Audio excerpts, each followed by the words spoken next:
saya berterima kasih karena Yorobun semua sudah mau hadir. Saya hari ini akan men-sharing sebuah materi untuk Yorobun semua, tapi pertama-tama saya mau mengucapkan terima kasih dulu kepada Kak Ike, Kak Eunhyuk, Kak Ryuk, Kak Hichol, Kak Sindong, Kak Kyuhyun, Kak Dongye, Kak Yesok dan juga Kak Sion yang sudah mau hadir di sini mendengarkan materi pada malam hari ini. Saya berterima kasih dan kita sedikit lagi akan memulai sharing pada malam hari ini. Tapi sebelumnya kita berdoa dulu, berdoa menurut keyakinan masing-masing. Mari kita berdoa.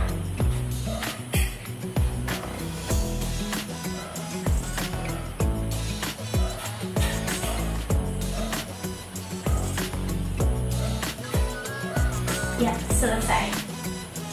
Baik, hari ini saya mau berbicara mengenai people pleaser.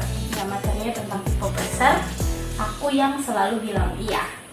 Nah, Yorobun, apakah Yorobun di sini pernah nih kesulitan untuk menolak permintaan orang lain? Selalu bilang iya, dan iya mulu. Meskipun sebenarnya tidak bersedia. Ya. Jika Yorobun pernah mengalami hal itu, berarti itu adalah tanda-tanda kalau Yorobun itu adalah people pleaser. Nah, apa itu people pleaser? People pleaser itu merupakan sebuah sikap di mana seseorang itu mereka sulit untuk berkata tidak jika dimintai tolong. Jadi orang-orang yang people pleaser selalu memprioritaskan permintaan atau kebutuhan orang lain dibandingkan kebutuhan mereka sendiri, meskipun itu bisa saja merugikan mereka. Nah, seorang people pleaser akan selalu berusaha untuk membuat orang lain itu bahagia sehingga mereka melupakan kebahagiaan mereka sendiri. Ada nih seorang terapis di Bend, Oregon, namanya Erica Myers. Dia mengatakan bahwa dorongan untuk menyenangkan orang lain itu dapat merusak diri kita sendiri dan berpotensi pada hubungan ketika kita membiarkan keinginan orang lain itu menjadi lebih penting daripada kebutuhan kita sendiri. Nah, ada juga seorang psikolog namanya Nimade Putri Arianti dalam sebuah keterangan oleh CNN Indonesia. Jadi psikolog Nimade ini bilang kalau biasanya people pleaser itu muncul karena kepercayaan diri yang rendah. Jadi ada terlalu banyak faktor yang mempengaruhi gitu. Mulai dari trauma sampai dengan tuntutan orang tua yang selalu menuntut anak-anaknya untuk menjadi pribadi yang membanggakan. Nah, Yorobun, ada juga seorang psikolog namanya Leon F. Seltzer. Dia juga mengatakan bahwa akar dari permasalahan people pleaser itu adalah dari lingkungan keluarga. Nah, jadi orang tua itu biasa menuntut anak-anaknya untuk cenderung menjadi orang yang baik, selalu menjadi anak kebanggaan gitu, jadi kebanggaan orang tua. Nah, orang tua cenderung menginginkan anak-anaknya itu terlihat lebih kuat dan dapat selalu menjadi contoh tanpa melihat ada kebutuhan anak untuk dikasihi dan menjadi diri sendiri. Nah, oleh karena hal ini, anak-anak tumbuh dengan tuntutan yang seperti itu. Mereka cenderung menjadi pribadi yang kurang percaya diri, kemudian selalu merendahkan diri sendiri, selalu merasa tidak enakan. Jadi kalau orang minta tolong, mau nolak bilang tidak itu susah. Biasanya orang Kupang bilang perasaan, ya, jadi selalu merasa tidak enak.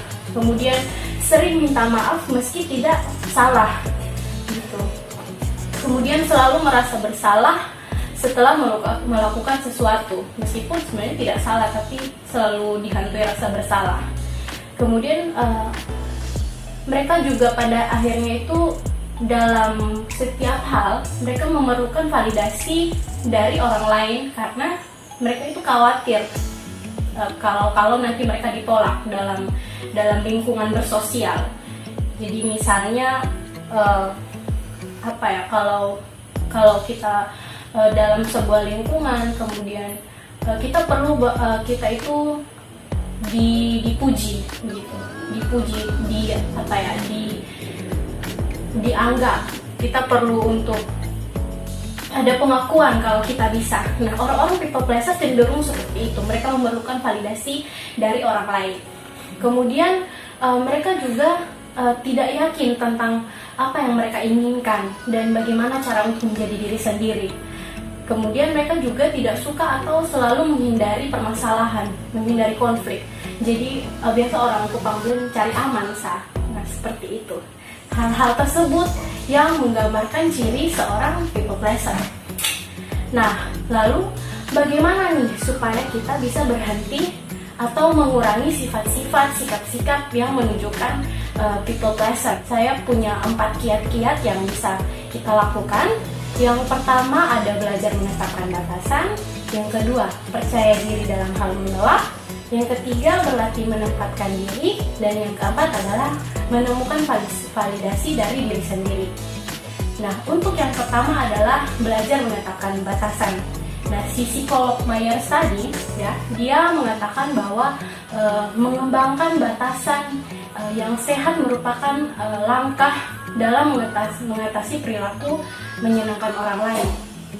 Jadi, kalau ada orang yang minta tolong sama kita, mereka minta bantuan, kita perlu untuk mempertimbangkan bagaimana perasaan kita kalau dimintai tolong begitu, atau apakah hal yang dimintai tolong itu sesuatu yang kita suka atau malahan kita takut. Kemudian atau pertimbangan-pertimbangan di mana apakah kita bisa atau tidak, atau saat kita bantu orang tersebut kira-kira apa yang kita rasakan, bahagiakah atau kesalkah, seperti itu. Kemudian yang kedua adalah percaya diri dalam hal menolak atau lakukan dengan sopan dan beri juga alasan yang jelas.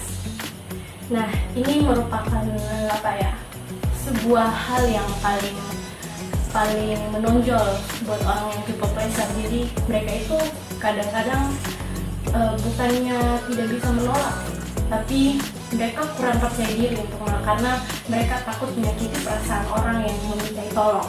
Nah, padahal sebenarnya menolak permintaan orang lain itu bukan berarti membuat kita menjadi egois dan juga arogan. Namun seperti yang sudah saya bilang di poin yang pertama tadi bahwa kita perlu nih mempertimbangkan perasaan kita juga. Jadi jangan ragu untuk menolak apabila kita tidak bisa menyanggupi permintaan orang tersebut, tidak bisa menyanggupi permintaan orang lain. Nah, jangan ragu untuk menolak. Jadi kita jangan ragu, kemudian kalau mau menolak lakukanlah dengan sopan dan berikan penjelasan alasan kenapa kita menolak, kenapa kita tidak bisa menyanggupi permintaan tersebut, dan juga berikan alasan tapi tidak berlebihan untuk menghindari menyakiti perasaan orang lain. Nah, hal ini mungkin bisa diawali dengan pujian dan juga diakhiri dengan terima kasih. Seperti kalau diajak mau jalan-jalan misalnya, kita mau menolak, bilang saja, oh terima kasih sudah mengajak saya, sayangnya saya tidak bisa hadir, tapi lain kali beritahu saya lagi ya. Nah, seperti itu. Kemudian untuk poin yang ketiga, ya, kiat-kiat yang ketiga adalah berlatih menempatkan diri. Nah, teman-teman, mau membantu orang lain pun kita memerlukan energi dan sumber daya emosional untuk supaya kalau kita mau membantu mungkin bisa bermanfaat buat orang lain. Nah, jika kita tidak menjaga diri kita sendiri, kita tidak mampu melakukan sesuatu untuk orang lain gitu.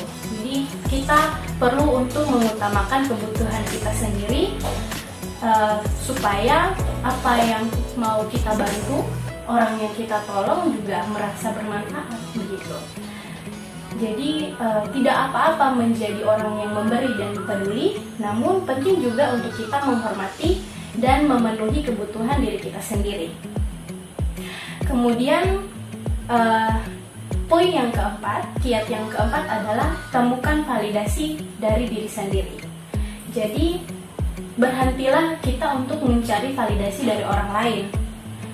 Kita harus menemukannya dari dalam diri kita sendiri. Kita perlu mencari sesuatu aktivitas yang mungkin kita sukai, kemudian kita merasa senang dan bahagia untuk melakukannya, dan kita merasa berdebar saat melakukan aktivitas tersebut.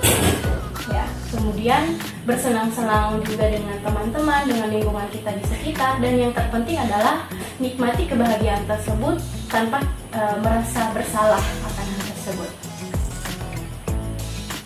Oke, sampai di sini sharing yang saya bagikan untuk teman-teman, untuk Yorobun semua. Semoga bisa bermanfaat, dan terima kasih sudah menghadiri sharing pada malam hari ini.